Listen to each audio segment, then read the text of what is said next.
Olá, bem-vindos a mais um Profiler. A minha convidada de hoje já viveu em 3 continentes e 7 países. Com um percurso muito vincado nas tecnologias de informação, tem reforçado muito da sua liderança também em torno da sua experiência e está muito relacionada também com inúmeros projetos relacionados com a União Feminina, com a experiência e com o percurso de cada pessoa com quem se vai cruzando. E, portanto, tenho imenso gosto em conversar hoje com a Manuela do Hotel Agigi, que é atualmente a Global Customer Success Engagement Director na Microsoft. Olá, Manuela, bem-vinda. Olá, bom dia, Sílvia. Muito obrigada pelo convite. Obrigada eu por estares aqui, por podermos conversar um bocadinho sobre aquilo que tem vindo a ser o teu caminho. E vamos começar por caminho um bocadinho lá atrás, que é, viveste a tua pequena infância entre Paris e Teherão. Eu tenho que olhar porque tens muitas cidades ao longo do teu percurso que eu não me quero enganar. Cresceste e estudaste em Portugal, no Liceu Francês, e aos 18 anos rumaste a Toulouse. E foi lá que fizeste a tua licenciatura e o teu mestrado. O que é que recordas de tudo isto? Porque é de facto aqui uma panóplia de aprendizagens, culturas, etc. Até depois decidir que aquilo que ias estudar era Business Management. Ok, bem, isto começa mesmo... Eu nasci em Toulouse, onde muitas vezes as pessoas perguntam, mas como é que os teus pais, onde é que os teus pais se encontraram? Onde é que uma portuguesa encontra um iraniano? E diz, olha, em Toulouse, em França, é óbvio. Minha mãe estava a ensinar, o meu pai estava a tirar o doutoramento, portanto Toulouse é uma cidade muito especial para nós. Ainda por cima era a França dos anos 70, portanto toda aquela ebulição política e também de peace and love e tudo. É muito giro isso. Eu acho que essas experiências todas, onde eu nasci, como eu nasci, e naquela altura vingou muito, pronto. Eu sempre fui uma miúda muito curiosa, muito curiosa, e sempre assim a fugir um bocado da linha e das regras. Às vezes já fiz hipnoterapia e quando me recordo vejo muitos corredores. Quando era miúda, eu às tantas mas que eu estou sempre a ver corredores? É porque estava sempre de castigo cá fora. Porque quando era para estar calada eu estava a falar, quando era para fazer a cesta eu estava a brincar, quando era para ir brincar estava eu a dormir, enfim. Muito cedo lembro-me que era assim um bocado diferente dos outros miúdos. Agora, a minha experiência tanto em França, portanto em Toulouse e depois em Paris, depois a seguir fui para Teherão e permitiu-me conhecer culturas muito diferentes. E depois há um aspecto que é interessante também, que é, os meus pais conheceram nos anos 70, portanto Portugal a sair da ditadura e entrar em democracia. A França é sempre um país de ebulição, a ebulição continua a ser sempre de grandes, não só revoltas estudantis, mas também de avanços sociais, etc. E depois vamos para o Irão, precisamente em plena revolução do Irão, também a mudar. É uma coisa, eu já cresci no meio de revoluções sem me dar conta e achar que aquilo era perfeitamente normal. Agora, estar exposta desde muito cedo a várias culturas, a várias pessoas, a vários hábitos e a absorver aquilo, quando somos crianças, tudo passa a ser normal para nós. Fez com que eu agora olhe, eu não consigo lidar muito bem com tudo o que é rotina e coisas normais e demasiado estáveis, porque o que é normal para mim é a mudança, é a diferença, é a diversidade, portanto, algo que eu tenho em mim, pronto, não tenho que pensar muito nisso. Depois viemos para Portugal porque o Irão estava a ser atacado e estávamos em plena guerra e a minha mãe achou que não era bem uma boa ideia estar a criar 2 crianças nesse aspecto, nessas condições. Pronto, viemos para Portugal, Liceu Francês, portanto, o sistema francês é algo com que eu cresci, aquilo que eu conheço, também não conhecia outra coisa. Por volta dos 14, 15 anos, eu lembro que tivemos a visita de uma senhora da L'Oréal. Não sei do que é que ela falou, nem sequer sei do que é que ela fazia. Mas quando ela começou a falar da carreira dela, que viajava muito, que ia para muitos sítios, que trabalhava com pessoas muito diferentes, eu disse, é isso. Mas eu, quando tive de decidir se ia para Ciências, ou se ia para Economia, ou se ia para Humanidades, foi mais aquilo que eu não queria fazer, mais do que aquilo que eu queria fazer. E muito o meu percurso foi mais, experimento uma coisa, digo, olha, isto gosto, quero explorar um bocadinho mais. Ou, não, eu não gosto mesmo nada disto, não quero voltar a fazer. Mais do que no que fui daquelas que sabia exatamente o que queria fazer. E, portanto, quando tive de escolher, eu detestava física e detestava mesmo. Era boa aluna, mas não gostava daquilo. Portanto, ciências não era a minha cena. Humanidades, na altura, não estava virada para isso. Hoje já estou muito mais virada. Adoro filosofia, adoro história, adoro tudo isso. E direito. Na altura, não achava aquilo também muito aborrecido. Portanto, fui parar economia e ciências e sociais porque não queria os outros, pronto. Achei interessante. A grande decisão que eu tomei, e muito apoiada pelos meus pais, porque tinham tido esse percurso também, foi eu fico em Portugal a estudar ou vou para fora. Uma das coisas foi, mas se ficares em Portugal tens de ter aulas extra de matemática e ter de fazer as provas específicas, não sei o que mais disse. Ok, ainda tenho de estudar ainda mais, agora já não me basta a matemática em francês, agora vou ter que fazer matemática em português também. Mas eu queria sair, eu gostava muito de Portugal, pronto, tinha os meus amigos da escola, não é? Mas senti, não, eu preciso sair, sempre tive este bichinho do eu quero sair e quero viajar e quero explorar e quero conhecer. Pronto, portanto, foi mesmo, eu inscrevi-me para ir para a faculdade, vamos dizer, normal, em França, em Toulouse. E Toulouse foi porque era a minha cidade natal. Os meus pais já conheciam, é uma cidade de província, portanto, isso foi o óbvio. Só que não fui para um curso normal, porque, mais uma vez, o que aconteceu, alguém aconselhou o meu pai, disseram, porque os meus pais tinham um bocado de medo que eu me distraísse e perdesse um bocado a cabeça, portanto, normal, uma miúda de 18 anos que vai para o estrangeiro, é normal que os pais pensem assim. E então encontraram, há um curso em França, os franceses têm uma coisa que é muito única deles. O elitismo francês é um elitismo intelectual. O elitismo no resto do mundo tem mais a ver com as posses, o materialismo, os franceses não. Então tem um sistema paralelo às faculdades, para as pessoas que já têm médias acima dos 15 aos 16, portanto, mesmo para as elites, vamos dizer, intelectuais, em todas as áreas, pode ser literatura, como pode ser matemática, pode ser economia, seja o que for. Chamam-se classe préparatoire e durante 2 anos é um curso muito intensivo que prepara para concursos nacionais, que depois são business schools, engineering schools, medical schools, etc. E foi isso que eu fui fazer.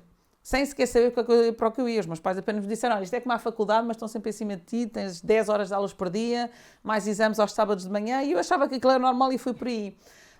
E foi das melhores coisas que eu fiz, é muito intensivo, é muito duro. Quando se fala de preparação em França, as pessoas normalmente têm um trauma. Eu tive ao contrário, gostei imenso, porque me deu estrutura mental e permitiu-me, isto tudo para chegar ao como é que eu fui parar às áreas em que eu estou e a curiosidade natural que eu tenho. Eu, apesar de estar na área de economia e de gestão, eles davam eu tinha aulas de filosofia, tinha aulas de cultura geral estamos a falar de perceber de religiões, por falar de pintura, para ter conversas com as pessoas. Eu hoje, quando falo muitas vezes com as mulheres, dizem, como é que se começa a conversa com alguém? Então, qualquer coisa, falem de notícias, falem de cultura geral, e eles ficam, isso eu não souber do que eu falar, porque para mim é natural, porque fui treinada para isso, e os franceses treinavam muito para isso desde o princípio. Vocês têm de saber falar de tudo um pouco, para falar com qualquer pessoa, mas falar com um certo nível também. Pronto, eu fiz os concursos, entrei em business school, não estudei gestão, porque era uma coisa que eu queria sempre fazer. Eu acho que foi a chegar aos 40 que eu disse, afinal, eu gosto imenso de gestão, afinal, é mesmo isto que eu queria fazer, mas na altura não estava nada virada para aí. Dentro daí, quando entrei na Business School, em termos de percurso, eles diziam sobre os 3 anos que vocês cá passam, portanto, há os 2 primeiros anos, é a tal preparo, depois são 3 anos. Vocês têm de passar pelo menos 3 meses no estrangeiro. E qual é o máximo? 1 ano e meio. Foi 1 ano e meio no estrangeiro. Portanto, fui para a Noruega, fiz lá um estágio. Foi a primeira vez que eu trabalhei na minha vida. Adorei, amei a Noruega. Se não fossem os menos 17 graus no inverno, em Oslo, eu acho que ainda estava lá a viver, gostei imenso. E depois, eles tinham uns acordos para fazer MBAs em vários sítios do mundo. E eu decidi fazer um MBA nos Estados Unidos. Portanto, lá foi a Manela, para o meio do nada, nos Estados Unidos, em Oklahoma, fazer o MBA. Portanto, foi aí que eu fui parar à gestão. Agora, as tecnologias foi mesmo o acaso. O percurso de teres feito tudo muito encadeado, o próprio MBA, ainda sem alguma experiência profissional propriamente dita, conseguiste beber, de facto, também daquilo que o MBA dá? Sim, sim, porque eu fui fazer o MBA mais na ótica eu quero perceber como é que os americanos pensam. Sobretudo, tinha, mais uma vez, muito curiosa. Portanto, a única experiência de trabalho que eu tinha tido era na Noruega. E só isso, a maneira de pensar, de trabalhar, já muito diferente dos franceses. Muito. É mesmo dos países, pronto, só posso falar da Noruega porque vivi lá, mas socialmente, ou seja, é uma economia liberal, democrática, e ao mesmo tempo socialmente muito responsável. E quando as pessoas dizem, tens de escolher entre uma coisa e outra, disse, não, os noruegueses provam que, e não são os noruegueses, os dinamarqueses e os suecos, etc., que é possível fazer dinheiro, é preciso fazer lucro e ser socialmente responsável. Não são países perfeitos, também têm os seus defeitos, mas tudo é pensado e tudo é organizado. Portanto, voltando à coisa do MBA, eu mesmo não escolhi uma área específica quando fui para os Estados Unidos fazer o MBA. Disse, não, eu quero perceber a visão que têm os americanos do mundo, dos negócios, da economia, da gestão, dos recursos humanos. Portanto, estudei um bocadinho de tudo, precisamente porque queria perceber como é que eles pensavam. E já tinha o lado francês, depois vi o lado americano, portanto não era tanta parte, é verdade, sim, era tudo muito teórico ainda, mas ficaram lá. Por exemplo, a minha matéria preferida quando eu lá estive era éticas nos negócios. E ainda hoje é uma coisa que mexe muito comigo. A questão da ética, a questão da integridade entre o que se diz e depois o que se faz. Pronto, portanto, não achei até porque eu tive formações depois ao longo dos anos, sim. Daí foste para o Reino Unido. Entraste Exato. na IBM, onde acabaste por estar a fazer uma carreira de bastantes anos. Foste como graduate na altura. Sim. Duas perguntas numa só, que é, alguma vez pensaste na altura que ias para fazer quase, um bocadinho menos, mas quase 20 anos de carreira dentro da IBM, e depois foi aqui que começou a ganhar, começaste a ganhar o gosto pelo mundo da tecnologia? Fui lá parar por acaso, mais uma vez. Eu faço muitas palestras em universidades ou a falar com jovens. Para aqueles, eu digo sempre, aqueles que não sabem o que é que querem fazer quando for grande, falem comigo. Porque ainda hoje estou a tentar aprender o que é que eu quero ser quando for grande. Eu fui para as tecnologias mesmo por acaso. Eu mandei currículos. Eu, depois de ter passado o ano nos Estados Unidos, disse, não me identifico com a cultura americana. Gostei imenso. Foi dos melhores anos. Visitei os Estados Unidos de uma ponta à outra. Com amigos, pronto, foi mesmo muito giro, gostei imenso, fui muito bem tratada, foi muito giro, mas isto culturalmente, acho que foi a primeira vez, estamos agora na véspera das eleições europeias, foi a primeira vez na minha vida que eu tomei noção, consciência que era europeia. Eu disse, posso não ser portuguesa, francesa, isto ou aquilo, mas como éramos um grupo de europeus, não, nós temos uma cultura em comum na Europa, podemos não nos dar conta dela, e é ao viver, por exemplo, num país como os Estados Unidos, que eu disse, realmente somos diferentes. Eu mandei currículos para todos os sítios na Europa, exceto Portugal, onde eu falava a língua. E mandei para multinacionais. Portanto, se fosse de comida, fosse shampoos ou fosse tecnologia, foi para todas. Na altura em que ainda se faziam as coisas cartas à mão, não era nada online. Pronto.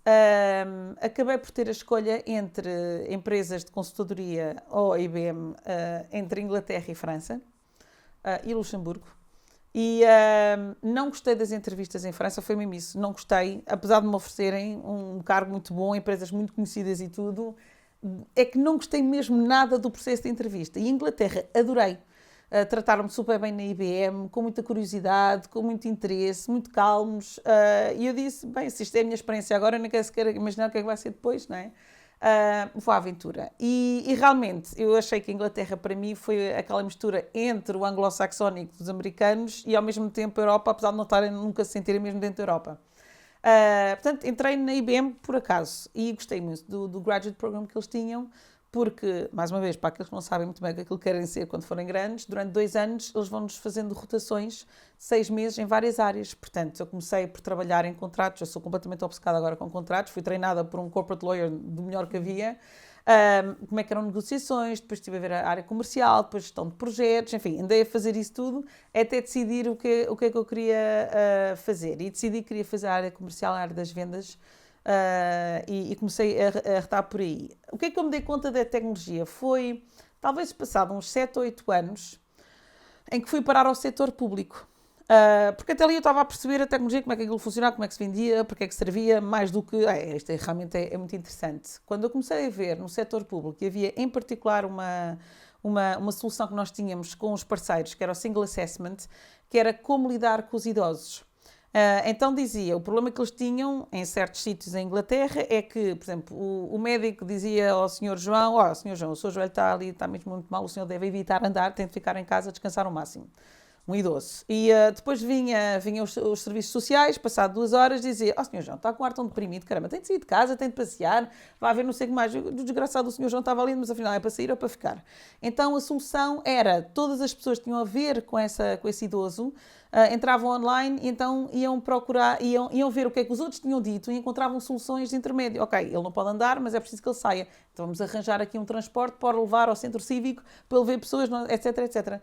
E foi o que eu disse, epá, a tecnologia aqui pode fazer coisas espetaculares. Depois começámos a trabalhar na questão das crianças, como é que em Inglaterra há muitos problemas sociais, como em muitos sítios, mas pronto, como é que se dá um apoio a uma criança em que toda a comunidade, seja os médicos, os professores, a polícia, etc., pode ter uma visão universal, vamos dizer, da criança através da tecnologia.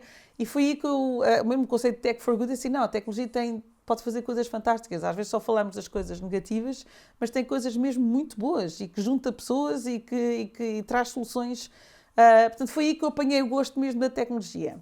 Isso foi por um lado. Por outro lado, foi também dar-me conta, passado alguns anos, que havia poucas mulheres na área da tecnologia e quanto mais nos graduates, por acaso era 50-50, começa a sair para a área comercial, das vendas, dos negócios, disso tudo e começa a ver cada vez menos mulheres. Começa-se a crescer na empresa e vê-se cada vez menos mulheres. E eles já tinham lá Women Networks e eu comecei a ir assistir a algumas palestras e reuniões e dar-me conta que aí nasceu, uma coisa que eu acho que já tinha dentro de mim, que é aquela responsabilidade social, se eu sair, sou mais uma a sair.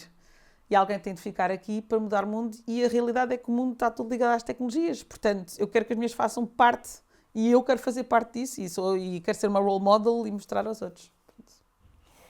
Ao longo da tua carreira, e tu própria falavas, depois gostaste muito dessa área de vendas e que tens continuamente apostado na formação e vamos falar disso também ao longo da nossa conversa.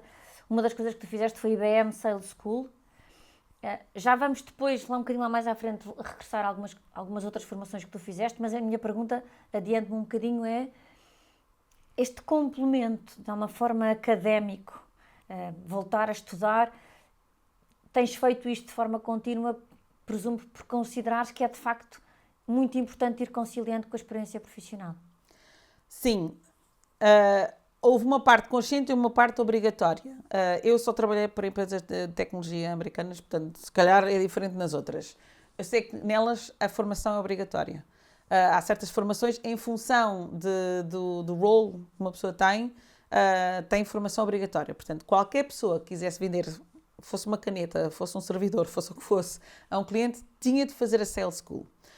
E tinha excelente reputação e até hoje foi talvez a melhor formação que eu tive mesmo. Eles ensinam mesmo a vender.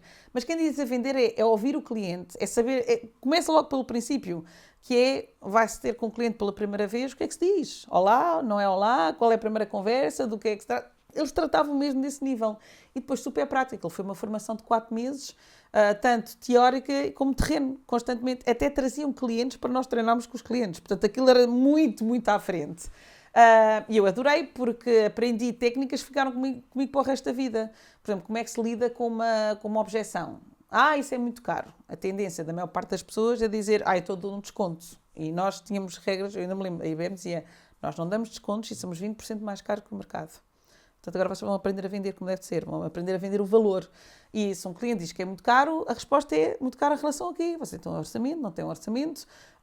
Se não tem orçamento, vamos fazer um business case, não é? O que acontece se não fizer isso? São técnicas, ficaram, lá está, eu não preciso estar a olhar para nada, aquilo ficou mesmo na cabeça. Depois fazer a priorização dos vários argumentos do cliente, etc. Portanto, ao longo sempre tive formação. E a maior parte era obrigatória. Depois havia outras que eu dizia, olha, gostava de fazer mais sobre isso, para perceber um bocado mais como fazer. Mas tive sorte que era uma coisa que fazia parte da empresa mesmo, a formação contínua. Quando veio a Ginny Rometty como CEO, ela então veio com um Think 40, ainda me lembro, que era às sextas-feiras para estudar. Vamos todos, na altura quando começou a questão do cloud e da inteligência artificial e data, etc., ela disse, é preciso que sejam não só os vendedores ou os técnicos ou os engenheiros a perceber, toda a empresa tem de perceber o que estamos a fazer. Senão estamos desconectados uns dos outros. Portanto, sempre foi mais por aí. Depois, mais tarde, eu é que comecei também a querer estudar outras coisas por interesse próprio. Mas acho super importante a formação contínua. Ainda agora estou a fazer esta não é obrigatória, mas já me falaram, nós falamos entre colegas, chama High Performance Mindset. Já no ano passado queria fazer, não tive tempo. Disse, não, este ano vou mesmo fazer. E estou a adorar, porque estou a descobrir coisas que disse, nunca pensei nisso, nunca pensei na performance, o que é que era performance, nunca pensei o que é a minha filosofia de vida, que eles dizem, o que é a vossa filosofia de vida? E eu, como assim, com a minha filosofia de vida? É aquelas coisas que uma pessoa não pensa. E digo, isto é mesmo muito bom, porque isto é o fio condutor da minha vida, que explica. Portanto, sou muito fã da formação contínua, acho às vezes as pessoas a dizerem, sou obrigada a fazer isso, disse, mas é bom parar para pensar. Acho que é muito importante parar para pensar. Depois foste também fazer parte de negócio para a África do Sul. Como é que foi esse desafio, Manuela? Foi fantástico. Eu tinha uma pancada, a mesma pancada, queria sempre, desde miúda, muito nova, sempre quis ajudar os outros. Sempre quis ajudar os outros, aparecia um novo aluno, uma nova aluna na escola, eu ia ter com aquela pessoa, senti-la incluída. Ainda ontem estava a falar disso com o meu companheiro, que eu sou incapaz de ver uma pessoa sozinha numa festa ou numa sala. Sou incapaz. Ainda hoje estou assim, estás sozinho. Olha, deixa-me apresentar. O que é que gostas de falar? Olha, vou-te apresentar não sei quem. Pronto, é uma coisa que eu sempre fiz. Mas tinha muito também essa questão humanitária, sempre tive isso dentro de mim. Não sei se é porque vivo num país em guerra, se é o meu feitio, se é a minha experiência, não faço a mínima ideia. Mas uma coisa que tive sempre dentro de mim. Mas eu queria ir para a América do Sul. Era esse o meu objetivo, pronto. A importância dos networks, estava a voltar de comboio de Londres para Portsmouth, com uma vice-presidente da IBM, e dizer, já estou a fazer vendas há vários anos, agora não sei se vou para negócios maiores, se faço uma mudança, porque eu, passado 2 anos, 3 anos, quero sempre experimentar uma coisa nova. E ela disse, olha, Sara, estamos à procura de pessoas para a África do Sul. E eu, África do Sul, como assim? Sim, estamos à procura, é um dos growth markets, portanto era a África do Sul, era a Rússia, era o Brasil, era todos esses países, e portanto estamos à procura de pessoas com alguma experiência, fala com não sei quantos, que eu conhecia, lá está no meu tempo do Graduate Program, pronto, e fui ter uma reunião com eles, disse assim, nós estamos à procura de pessoas com experiência nisto, e também pessoas fazer base growth, portanto, clientes existentes e vender mais para lá. E tu, ainda por cima, com essa mistura toda que tens de nacionalidades, acho que és a pessoa ideal para isso, se quiseres, vais. E eu fiquei, ok, tinha acabado de me casar, ainda por cima, portanto, estava com 29 anos, foi daquilo, eu lembro de chegar a casa, olha, ofereceram-me isso, vai, e é meu ex-marido, em parte por causa disso, mas ele na altura, ele disse, tu sempre adoraste isso, sempre quiseste ir para o Sul, disse, mas era a América do Sul, não era a África do Sul, isto são continentes completamente diferentes. Ele disse a Manela, vai, que é para isto sair do sistema, que é para depois uma pessoa assentarmos e termos uma vida, vamos dizer, normal, etc. E, portanto, fui mesmo à aventura. Nem sequer me tinham dito quais eram as contas que lá estavam, quais eram os desafios que havia, nada, fui mesmo, entrei no avião, fui para lá. Fui à partida para 1 ano, acabei por ficar 3 anos e meio, gostei tanto da experiência que eu digo, a minha vida mudou completamente. Decidi separar, dei-me conta que não estou pronta para assentar coisa nenhuma, nem para estar dentro de casa e ter montes de filhos e não dou para aí virada, pronto. Quero viver a vida, quero experimentar esta nova cultura, eles chamam aquilo a Rainbow Nation, todos os sul-africanos são uma mistura de culturas, eles próprios, entre eles, e de línguas e de... e em termos profissionais foi um desafio enorme, porque culturalmente, já comecei a perceber o que era mesmo a realidade da África do Sul. A gente fala do apartheid, achar que era uma coisa que foi há 50 anos atrás, não foi, foi em 94. Foi muito mais recente do que a gente pensava. E depois, a vivo e a cores, as questões do racismo, das diferenças sociais, económicas, e a maneira de fazer negócios completamente diferente, em particular dos ingleses. Os ingleses são muito soft-spoken, muito politicamente correto, etc. Os sul-africanos é super direto. É aquela influência holandesa misturada com a africana, portanto, é uma cultura completamente diferente e eu tive de me adaptar a isso e adorei. Tu estiveste dedicada à liderança de um programa de cloud, transformação, mas depois, em 2014, foste assumir a função de Global Transformation Project. Era uma gestão gigantesca de pessoas, projetos, stakeholders, etc. Como é que foi, uma vez mais, este desafio para alguém que tem, como se nota, essa facilidade em conectar pessoas? É esse, o truque é mesmo esse. Eu tenho uma curiosidade, eu se pudesse estar o dia todo, estava sentada a observar pessoas e a falar com elas. Eu adorava fazer isso o tempo inteiro, tenho uma fascinação pelo ser humano. Portanto, a África do Sul fez-me crescer imenso nisso. Eu fiz também, passei das vendas quando lá estava para depois gestão de contratos. Desafios enormes, culturais, e ao mesmo tempo dizer como é que eu vou, I'm going to win these people over, como é que as vou convencer, como mesmo, e foi sempre ouvi-las onde elas estão, porque elas estão, e não vir com a visão. Isso foi a coisa maior que eu levei para a África do Sul. Eu não fui com aquela visão que muitas vezes temos, que nós europeus somos superiores ao resto do mundo e coitadinhos dos outros têm de aprender connosco. Eu fui com uma visão completamente diferente. O que é que eu tenho a aprender com eles? Sim, há coisas que eu sei, tenho mais experiência, mas o que é que eu tenho a aprender com as pessoas? Portanto, quando voltei para a Inglaterra e fui continuar a fazer gestão de contas, mais uma vez estava aborrecida, queria experimentar uma coisa nova.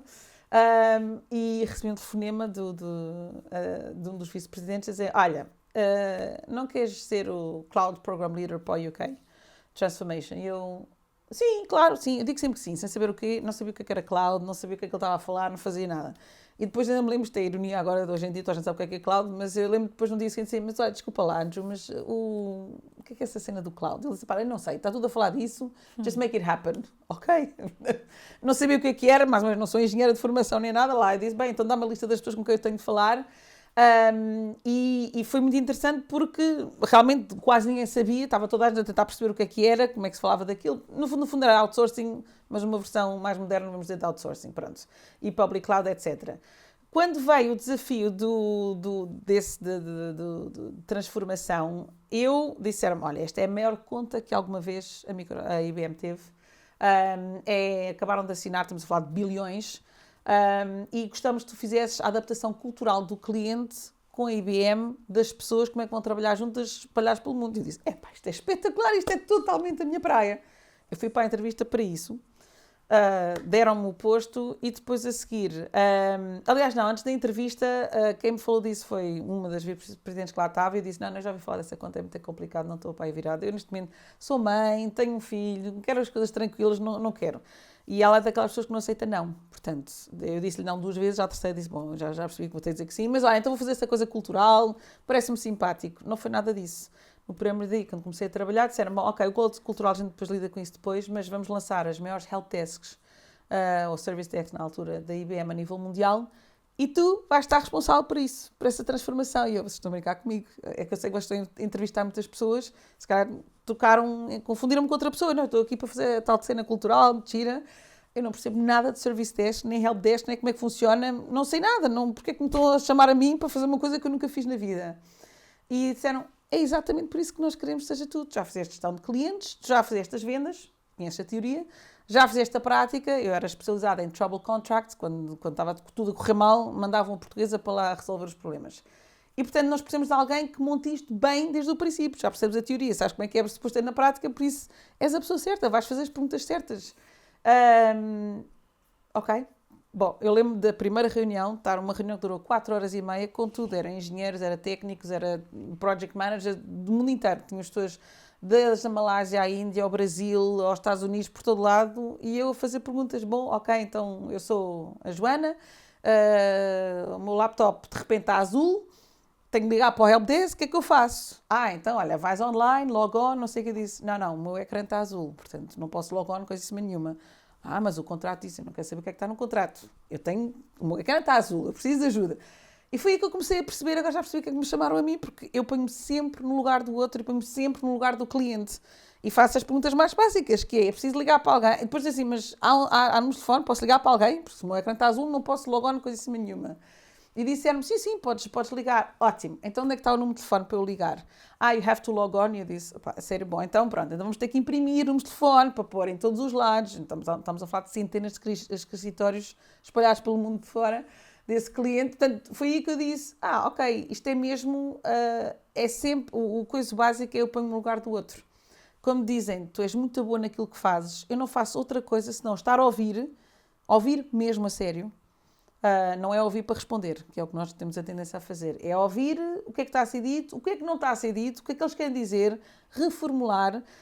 Quando se lida com muitas culturas diferentes, em que muitas vezes o inglês não é a língua nativa, ou mesmo a língua não é nativa, as pessoas fazem muito um esforço duplo e triplo para perceber. Eu percebi bem, foi mesmo isso que fizeram, a tal sales school ensinou-me isso. Sempre reformular o que disse o cliente para ter certeza que percebemos mesmo o que eles disseram.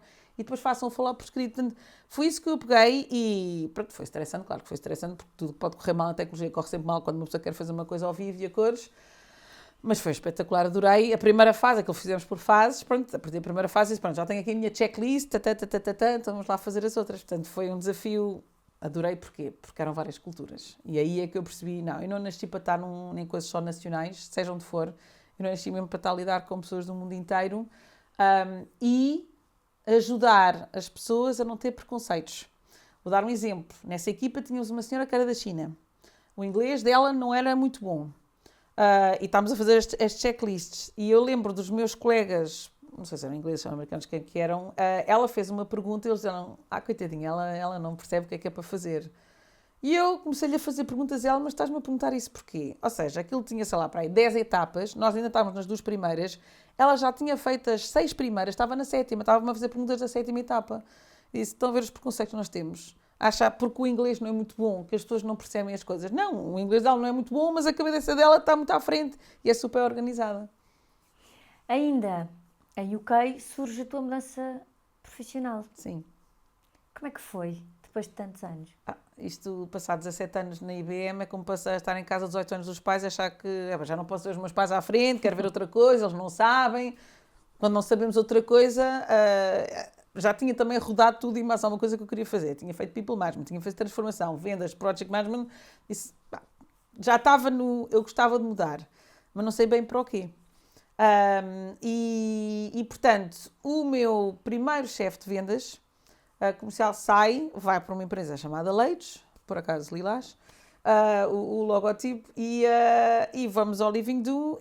Eu falo muito da questão dos networks, de ir àqueles eventos onde se fala com as pessoas, porque é quem conhece quem. Portanto, fui à despedida dele e estava lá com uma colega minha e as duas, meio a brincar e meio a sério. Olha, não te esqueças de nós. Tu vais para onde mesmo? Vou para a Leitos. Nunca ouvi falar de Leitos, mas está bem, não te esqueças de nós. E ele, olha que eu venho buscar. Está bem, mas não liguei. Pronto, passado um ano, bateu à porta. Olha, tenho aqui, quero montar uma equipa de pré-vendas e acho que eras a pessoa certa. E eu, bora lá, vamos ver qual é o desafio. E era giro porque era também uma multinacional americana de tecnologia e de engenharia, mas que estava a crescer no UK e, sobretudo, focada 100% no setor público. E de todos os setores, eu já trabalhei com as bancas, telecomunicações, seguros, enfim, tudo é mais alguma coisa e setor público. E o bichinho do setor público estava ali. E eu disse assim, então isto é ótimo, vou fazer isto a tempo inteiro, é mesmo aquilo que eu gosto, a parte civil, a parte de defesa não é a minha cena, mas a parte civil era. Portanto, entrevistas, negociar, etc. Fui baseado na Escócia, descobri os escoceses. Já tinha trabalhado com alguns, mas adoro os escoceses. Tendo o facto de não perceber nada do que eles diziam ao princípio, pronto, isso realmente é um grande desafio. Mas adorei trabalhar com eles, montar uma equipa de zero. É sempre o mesmo processo, é fazer as perguntas de zero, o que é que está a funcionar, o que é que não está a funcionar. Uma das coisas que eu aprendi na transformação, há muita tendência quando se pega num projeto de transformação de partir do princípio que tudo o que foi feito antes é tudo errado. Não é. Há coisas que funcionam, ótimo, vamos continuar a fazer isso. O que é que não funciona, focamos nisso. E foi o que eu fiz também com eles e eu acho que fui sempre bem recebida nas várias equipas, nos vários projetos, porque nunca vi com aquela do eu sei melhor do que vocês e portanto vamos mudar tudo porque a Manela é que sabe. Não, foi sempre, expliquem-me lá o que é que está a funcionar, o que é que vocês acham. E também eu acredito muito na gestão participativa. Acho que a mudança vem de baixo para cima e não de cima para baixo, o que é giro quando se trabalha em multinacionais, porque é mesmo ao contrário que normalmente as coisas acontecem, em que eu acho que a solução vem das pessoas que lidam com os desafios no dia-a-dia. E acho que devem ser empoderadas e perguntar-lhes elas o que é que elas acham que é preciso. É preciso perceber o que vem de cima, mas fazer com que sejam as próprias pessoas cá em baixo que façam a mudança, a transformação. Portanto, pronto, estive lá 3 anos e meio, primeiro outra vez na área das vendas comercial, depois passei para a parte também de Project Program Management, e depois saí outra vez. Tu há pouco estavas a comentar o quanto és apaixonada pelas pessoas, por colocar-te no lugar do outro, por sentires aquilo que os outros sentem e a partir daí pensar soluções. É de alguma forma isso que te leva a estudar direitos humanos? Foi isso, foi uma série de... Eu acho que nas várias décadas que nós temos na vida, temos objetivos diferentes. Acho que nos 20 achamos que a vida vai acabar aos 30 e temos de ter tudo ali bem alinhado antes dos 30, a carreira, o carro, o companheiro ou companheira, casamentos, filhos, tudo. Achamos que é isso. Depois chegamos aos 30 e damos conta, espera aí, tinha a vida toda pela frente, qual é a cena? Acho que nos 30 uma pessoa começa a ganhar confiança profissional e pessoal, a saber o que é que gosta, o que é que não gosta, a aceitar outros desafios, a fazer escolhas. Chegamos aos 40, não é que haja uma crise dos 40, mas os miúdos já estão um bocadinho mais crescidos e começamos a dizer, eu ainda vou trabalhar, trabalhei metade da minha vida já trabalhei 20 anos, o que é que eu quero fazer? São mais 20 anos pela frente, agora o que é que eu quero mesmo fazer? O bichinho do querer ajudar toda a gente sempre esteve comigo. Uma das coisas que eu fiz na África do Sul é que eu trabalhei com mulheres, um grupo de mulheres vítimas de violência doméstica aos fins de semana. Estive lá quase os 3 anos a fazer isso, tirando quando tive o meu filho. E sempre quis, estava naquela do querer ajudar os coitadinhos, não é? Os países em desenvolvimento, etc. E aprendi imenso o que é que estava errado no mundo com isso. Porque, para já, fui trabalhar com refugiados do Zimbábue, disso tudo, em condições super precárias, e dei-me conta e assumi. Disse, isto não é para mim, eu não sou uma pessoa de terreno, deste tipo de terreno. Quando deram aquele grupo de mulheres de violência doméstica, aí disse, isto já é mais o meu terreno, apesar de não ter absolutamente nada em comum com estas mulheres, a não sei ser mulher, não tenho, nunca vivi numa favela, tenho eletricidade, aquilo era mesmo dentro do Soweto, dentro das favelas, uma das piores favelas, em que nenhuma alma branca lá punha os pés alguma vez, e eu estava lá todos os fins de semana a trabalhar com elas. Eu comecei a perceber que os meus skills e a minha experiência, elas tinham de fazer propostas para angariar fundos para sensibilizar a população. Disse, ok, angariar fundos é comigo, isto aqui, como é que se faz uma proposta para os supermercados, não sei o quê, pronto. Portanto, tive sempre aquele bichinho assim, ok, eu sei que posso aqui ajudar, também percebi que isto é importante na questão dos porque é que eu escolhi depois os direitos humanos. Esse grupo de mulheres tinha tido formação. Há muitas empresas que dentro da sustentabilidade ou do Corporate Social Responsibility, etc., vão fazer formações, vamos dizer, ao terceiro mundo, ao países em desenvolvimento, ou mesmo associações aqui, e para depois pôr no relatório dizer, nós demos formação. E era o caso dessas mulheres. Eu disse, vocês não tiveram formação? Então mostrem-me lá o que é que vocês tiveram. E mostraram-me um dossiê de project management de 500 páginas a explicar como é que se faz gestão de projetos. Eu disse, então, mas tudo o que eu estou a explicar está aqui. Sim, mas eles vieram aqui um dia, falaram connosco. Portanto, foram empresas que foram para lá para dizer, estivemos com um grupo de mulheres, e só que são mulheres que trabalham no supermercado, que estão com medo de ser assaltadas, não têm eletricidade, não têm isto, não têm aquilo, têm não sei quantos filhos. Quer dizer, uma realidade completamente diferente. Não vão se pôr a ler um dossiê do mundo corporate para aplicar no seu dia-a-dia. É impossível, pronto. Portanto, eu percebi nessa altura que, ok, a ajuda que eu quero trazer, qual é? Já tinha pensado muitas vezes em sair do mundo corporate e ir para uma ONG e salvar o mundo, e tive vários mentores, inclusive na África do Sul. Há um em particular que eu sou grande fã, que é o Mteto Niati, que foi, pronto, o meu second line, e é um homem extraordinário. Ele disse, bem, se tu estás frustrada na IBM porque achas que as coisas não vão rápido o suficiente e não funcionam como deve ser, não sei o que mais, se fores para o setor social, tu vais-te passar completamente da cabeça. Porque não é aquilo que tu achas que é. Há muitas ineficiências e tu, através da tecnologia, através de onde estás agora, vais ter mais poder para ter impacto na sociedade do que se fores para o setor social. Bom, e aquilo ficou-me ali na cabeça durante os tempos. Acontece o Covid, acontece o Brexit, portanto eu decidi que não queria ficar em Inglaterra depois do Brexit, senti-me como europeia, me sinto mesmo muito europeia, senti-me traída mesmo, noutra palavra. Portanto, entre o Brexit, entre querer um sistema de educação diferente para o meu filho, e depois acontece a pandemia, e tenho amigas que são advogadas e advogados de direitos humanos, disseram, olha, aqui é uma formação na Faculdade de Direito de Coimbra, e essa formação é 6 meses, é part-time e é Introdução aos Direitos Humanos. E disse, desde agora tenho lá tempo para fazer uma pós-graduação, então tenho aqui um filho, trabalho, tenho de viajar, não sei o que mais, só me volta agora a fazer isso. Na altura o meu companheiro disse assim, eu conheço-te há pouco tempo, mas Manela, isto é a tua cena, tens mesmo de fazer. Era sexta à noite, sábados de manhã, foi a melhor formação da minha vida. Então gostei muito da Sales School, porque me deu técnicas de trabalho para o resto da vida. Agora, a dos direitos humanos, e recomendo a toda a gente aquela formação, vai de janeiro a junho, porque é a introdução a todas, no fundo é quase uma aula de filosofia, de vida, de conceitos, de ética, de tudo, e tanto se fala de bioética, como se fala de tortura, o que é a tortura, como se fala, num país que adora criticar muito os ciganos, quem são os ciganos, como é que funciona a comunidade, fala-se de tecnologia, e eu entrei para lá com todas as certezas do mundo, que eu achava que era uma pessoa com muitas certezas e sabia tudo, já tinha estudado tudo, e saí lá com as maiores dúvidas, e isso mudou imenso a minha cabeça. Eu disse, nada é simples. Nós tínhamos casos, e eu vou falar deste caso em particular, porque foi daqueles que me marcou, um casal de pessoas anãs. É um casal. que é ter um filho e dá para fazer modificações genéticas quando achamos que há uma coisa errada, não sei o que mais. E eles queriam que o filho ou a filha fosse também anão. A nossa primeira reação é, mas quem é que vai querer que o seu filho seja anão? Porquê? Porque para nós anão é anormal. Mas para os anões é o normal. E queriam um filho ou uma filha que fosse como eles. Disse, nunca tinha pensado nisso.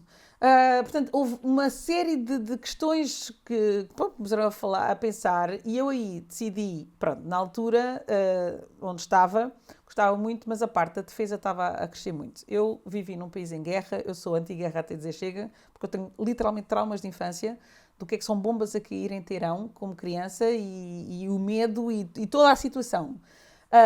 E a empresa estava a crescer muito para a parte da defesa e eu disse, não, isto vai contra os meus princípios, portanto as duas coisas já aconteceram ao mesmo tempo. Eu a fazer aquela formação, portanto, sexta e sábado super feliz da vida, depois ficava ao domingo à noite a dizer, eu não posso porque, depois pós-Brexit a Inglaterra fechou-se muito sobre si própria, defesa, borders e isso tudo, isto não tem a ver comigo, já não estavam a investir nas áreas que eu estava interessada, que era educação, saúde, etc, pronto. E então, aí fiz após a graduação e disse o que é que eu faço da minha vida. Se calhar é agora que eu vou para uma ONG, porque com grandes questionamentos que toda a gente teve durante o Covid, se calhar é agora que eu saio. E pensei mesmo, e tive uma grande conversa com a faculdade também, e que me disseram, nós precisamos, Manuela, o setor social, o terceiro setor, as ONGs, as pessoas dos direitos humanos, a maior parte das violações dos direitos humanos acontecem precisamente por grandes empresas e grandes grupos e por lobbies, etc., interesses económicos. E nós muitas vezes não sabemos falar a linguagem certa. Nós precisamos de mudança que venha por dentro. Portanto, não saias. Eu disse, está bem, daqui vou sair mesmo porque já não estou alinhada e eu preciso estar alinhada com os valores da empresa. E comecei a procurar. E disse, quero sair da tecnologia ou não quero sair da tecnologia? E mais uma vez disse, não, a tecnologia é um veículo, mesmo nos direitos humanos, para saber o que está a passar e por satélite, e por ver com pessoas, e as redes sociais, etc., e mais uma vez como mulher, e portanto comecei a procurar empresas que estavam alinhadas com os meus valores. Pronto, e fui parar aqui onde estou agora com a Microsoft. Estás de regresso a Portugal e desde 2021 Exato. Na Microsoft e há uns meses nesta tua nova função. Como é que é esta tua nova realidade dos últimos anos? Foi muito bom regressar a Portugal, obviamente numa situação super privilegiada. Há muita gente que diz, muito obrigada, isso aí a estar numa posição global, a ganhar o que estavas a ganhar lá fora. Aqui em Portugal também eu disse, também eu não, mas ninguém saiu daqui aos 18 e há escolhas a fazer. Eu saí daqui, fui para um país em que não conhecia ninguém, fazer amigos novos, o francês era a minha língua, mas não era considerado 100% francesa, com todas as discriminações a que isso tem, tive direito. Eu também fui para os Estados Unidos, no meio do Oklahoma, ninguém lembra o menino Jesus nem ninguém ir para o meio do Oklahoma, mas fui. Depois fui para a Inglaterra, que também não era o meu país, não era a minha língua, não conhecia ninguém, estava numa cidade de província, não havia quarto estrangeiro. Portanto, há coisas que as pessoas não veem, depois isso agora também gostava de ter, sim, mas foi todo um sacrifício. A Rita, eu sei que também já cá fez, a Rita Pissarra, já que fez entrevistas, nós falamos muitas vezes isso, as duas, que não se pode ter tudo. Claro, sim, fomos lá para fora, tu também já foste lá para fora, sabes que há sacrifícios que se fazem. Portanto, estou super contente de ter voltado. Eu acho que cheguei mesmo agora a lidar, agora sim posso dizer o que é que eu gosto mesmo de fazer. É interessante que neste momento estou a ter aquelas conversas de carreira que se tem e estavam a dizer, tu não gostavas de voltar para as vendas e podias fazer isso? Não, esta área de Customer Success é uma coisa que, olha, veio desde o tempo do MBA sem me dar conta. Eu tinha feito na altura uma pesquisa sobre Customer Service porque achava que os americanos estavam décadas à frente dos europeus em termos de serviço de clientela, mas décadas mesmo. Portugal ainda estava naquela do se uma pessoa não entrasse muito bem vestida numa loja, nem sequer nos atendiam.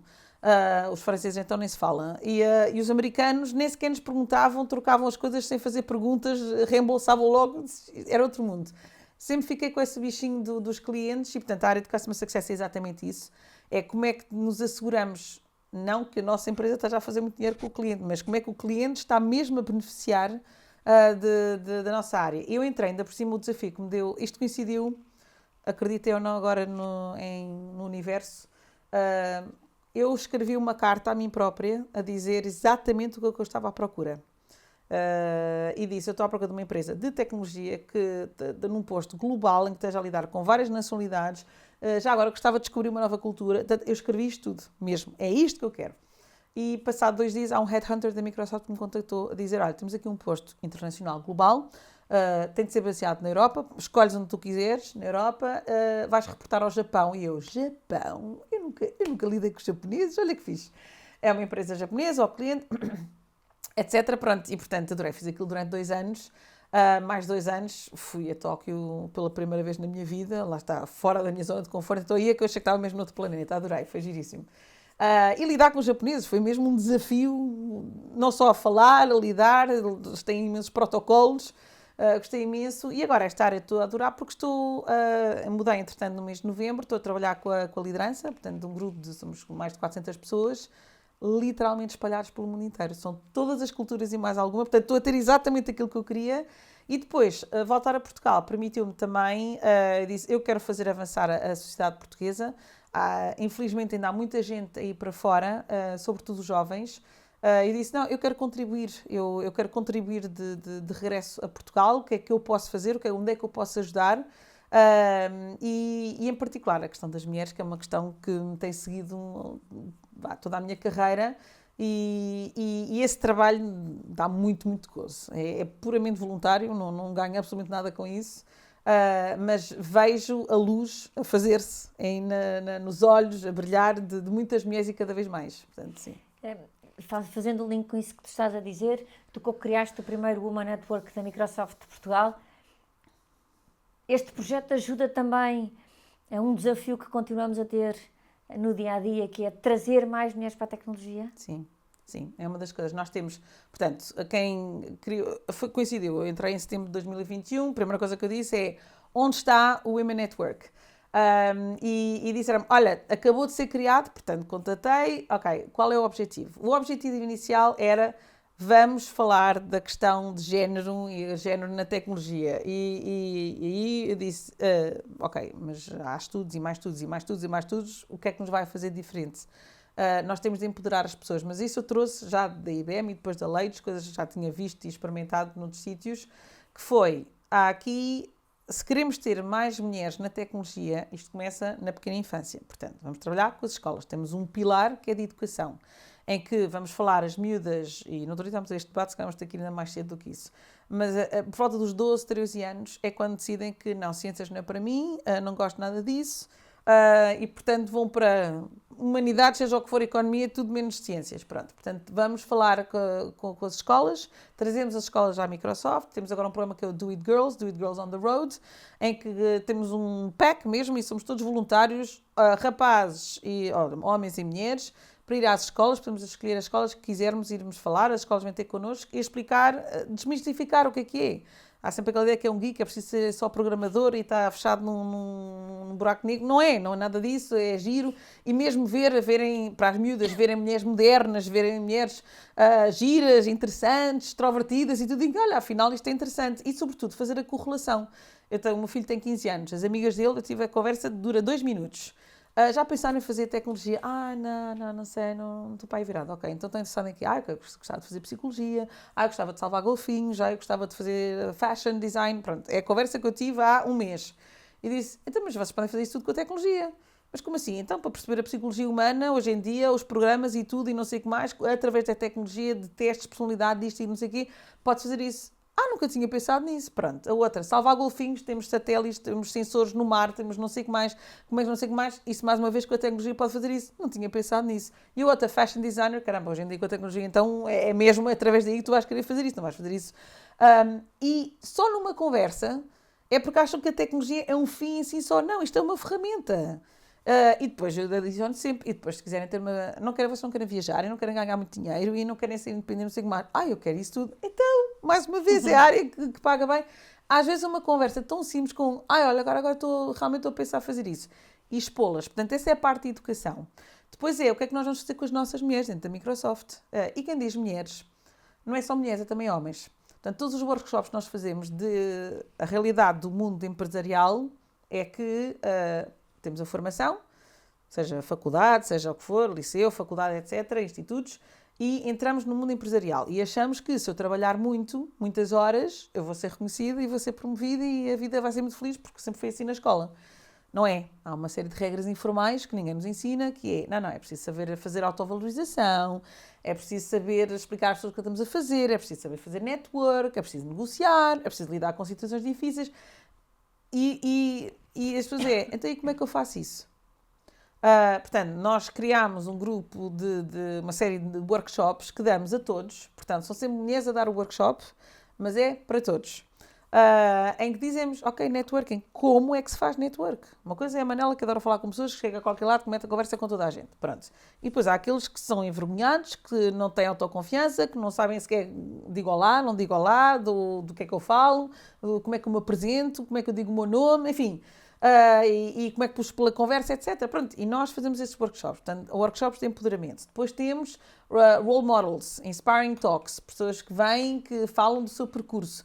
Também um bocado para desmistificar aquela coisa, muitas vezes olhamos para as pessoas de topo ou em carreiras de topo e achamos que têm algo de especial e são diferentes e são seres humanos, aliens ou não sei o que é que são. Não são. E fazemos questão que esses inspiring talks sejam conversas realistas. Não é, por exemplo, uma das coisas que mais me irrita é ouvir pessoas a dizer, a mim correu tudo bem, foi sempre tudo fantástico, tive uma sorte imensa. É das coisas que mais me irrita. Ou das duas, uma não se deu conta. Pronto, há pessoas que não se dão conta, ou então não está a dizer a verdade, mas há desafios, eu tive milhares de desafios ao longo do meu percurso e continuo a ter desafios, todos os dias. Colegas com quem a gente não se dá, facadas nas costas, pessoas que mentem, enfim, isso é a realidade todos os dias, e posicionar, e desistir, e coisas correrem mal, e fazermos asneiras, quantas asneiras eu já fiz e continuo a fazer. Isso normalmente não se falam, e nós nos Inspiring Talks fazemos questão, que é, não seja, é inspirar pelo bom e também pela realidade. E depois temos um pilar, que é com os clientes e com os parceiros, porque nós queremos influenciar o mercado português. E porque os employee networks é uma coisa muito americana ou anglo-saxónica, a Inglaterra também existe. Não é uma coisa que existe, não existe na cultura portuguesa, nem a maior parte dos países europeus, que não são sindicatos, não são recursos humanos, é de colaboradores para colaboradores com colaboradores. À volta temos que interessar as pessoas, portanto temos os mulheres, mas temos os blacks, temos a sustentabilidade, temos as pessoas com deficiências, temos há N famílias, há tudo. E é muito giro, porque aí as pessoas interajudam-se, não é forçado, é uma coisa voluntária. E então, ajudamos as empresas, os nossos clientes, os nossos parceiros a fazer isso e fazemos workshops com eles. E aí começamos a falar de temas em que criamos um espaço para as pessoas falarem. As pessoas precisam de falar. Juntas uma comunidade, não é? Exato. E a falar de coisas que tocam a toda a gente. A autopromoção é normalmente o primeiro que nós fazemos. As pessoas detestam o conceito de autopromoção, a não ser aqueles que gostam de fazer aquilo naturalmente, não é? É esse aí, pronto. E começamos a desmistificar, mas isso vem de onde? E acabam por ser isto quase terapia de grupo. Muitas vezes, tanto. E depois é como é que influenciamos o nosso board também a dizer, estamos a ouvir isso, lá está, é a vantagem, não somos recursos humanos, não somos não sei o que mais, mas temos uma grande parte de influência sim. E fazer aquela mudança de braço para cima. Exato. Que há pouco comentavas, não é? Sou uma grande fã disso. Isso eu estou convencida que o futuro da gestão é de baixo para cima e não de cima para baixo. Isso está tão fora de moda, Infelizmente, ainda é um modelo que se conhece. As próprias estruturas das empresas, eu estou sempre a pensar nas coisas e a olhar e a questionar tudo e mais alguma coisa. Lá está, desde miúda assim, não é agora que vou mudar. Por exemplo, a estrutura piramidal. Isso foi inventado no tempo, há séculos atrás, por causa das guerras. Porque, efetivamente, não vamos ter uma democracia a dizer, olha, avançamos ou não avançamos, porque então aí já estava tudo morto. E foram assim que as organizações foram criadas. E eu pergunto, mas porquê?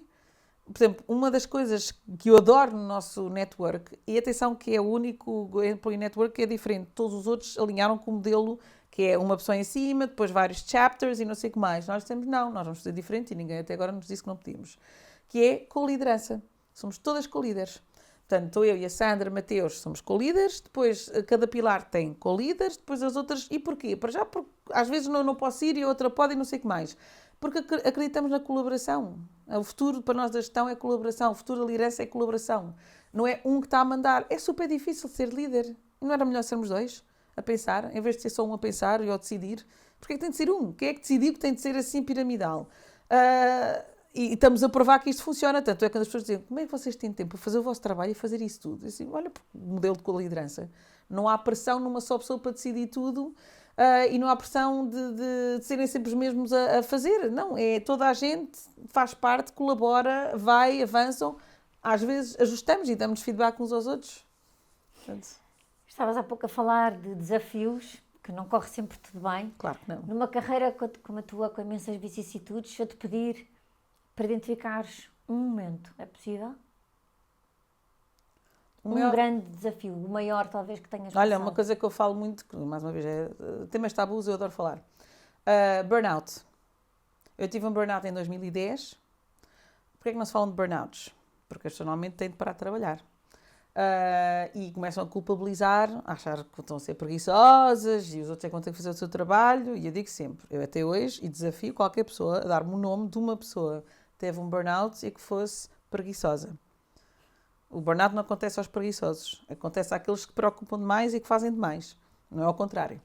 Portanto, não sei o que é tabu, quanto mais até, também não é um badge of honor porque uma pessoa ficou doente.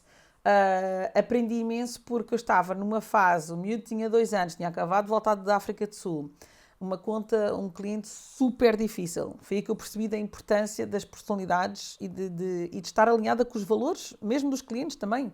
Há clientes que eu já disse, não quero lidar com este tipo de setores, não estou interessado, não quero saber se há dinheiro, se não há, não estão alinhados com os meus valores, não vale a pena. Eles vão se irritar, eu também. Mas pronto, estava com um que não tinha a ver comigo, o cliente. A minha equipa disfuncional.